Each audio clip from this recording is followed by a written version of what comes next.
We throw around the word depressed a lot when we're just feeling sad. But what we're talking about today is something entirely different. It's a severe, often completely invisible illness that millions of people are battling every single day. So let's go behind the curtain and really look at the reality of this unseen pain.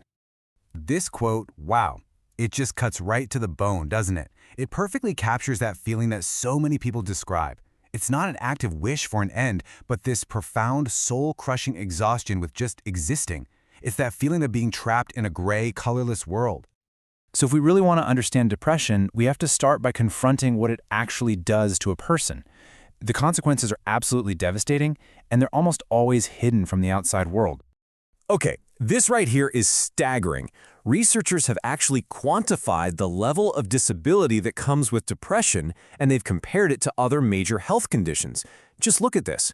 Moderate depression, that's as debilitating as having severe asthma. And severe depression, it's on the same level as permanent brain damage or cancer that has spread through the body. This isn't just feeling down, it is a catastrophic health crisis. And that data becomes painfully real when you hear it from someone who's lived it.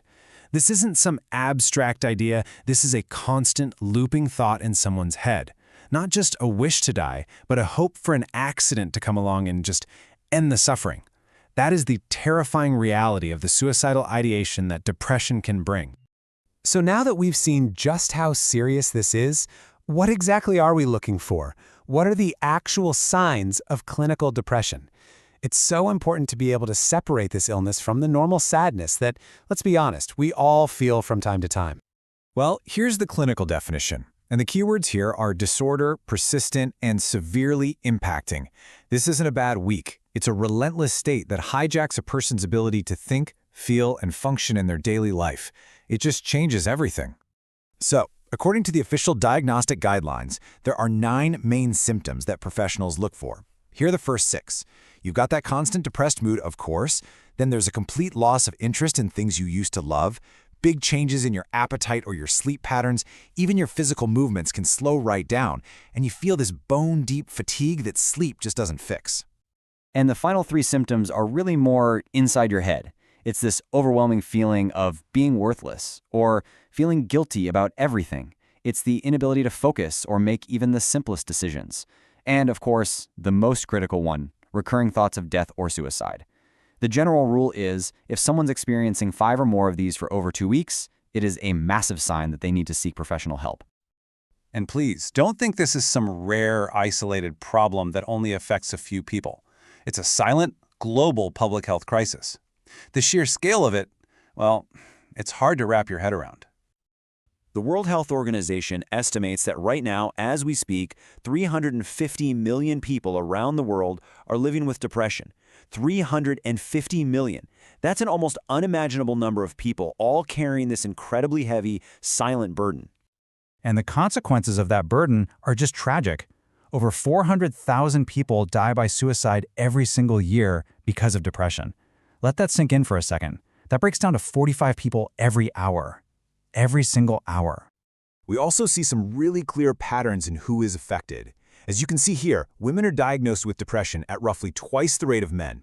Now, the reasons for that are incredibly complex. It's a whole mix of biological, social, and psychological factors, but the disparity is undeniable.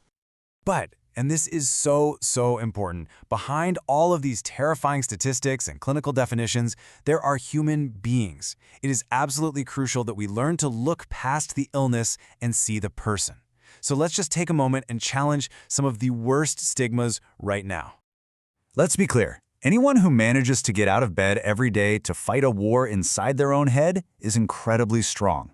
It takes a kind of courage most of us can't even imagine, not just to face the illness, but to have the strength to admit you might need help.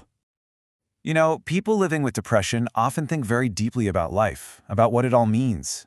This experience can lead to a profound, sometimes philosophical perspective on the world. They're often incredibly thoughtful, creative, and see things in a way that many others don't. This is a big one. Depression can make people pull away and isolate themselves, but it never ever takes away their capacity to love or to be loved. They are still partners, parents, friends, sons and daughters who can give and receive love just as deeply as anyone else.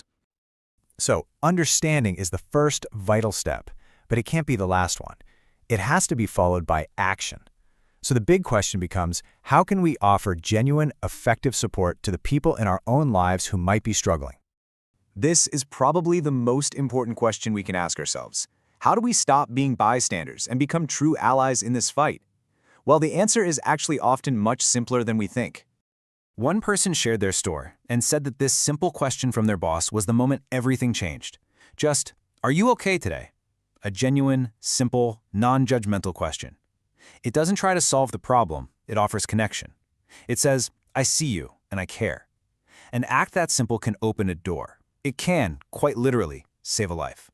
And beyond that first check-in, here's some other really practical things you can do. Offer a sincere compliment. Remind them of a strength you see in them. Validate their feelings. Don't try to argue them out of sadness, just accept it. And, so importantly, if they are open to it, offer to help them find a professional. Not by pushing them, but by walking alongside them on that journey. So we'll end on this thought, which is inspired by the words of the Zen master Thich Nhat Hanh. Depression absolutely thrives in silence, in stigma, and in isolation. But understanding, real, compassionate listening is one of the most powerful medicines we have. The only question left is, are we truly ready to listen? Health is the most precious gift. If this video helped you or someone you love, please like, subscribe, and share so more families can stay safe and healthy.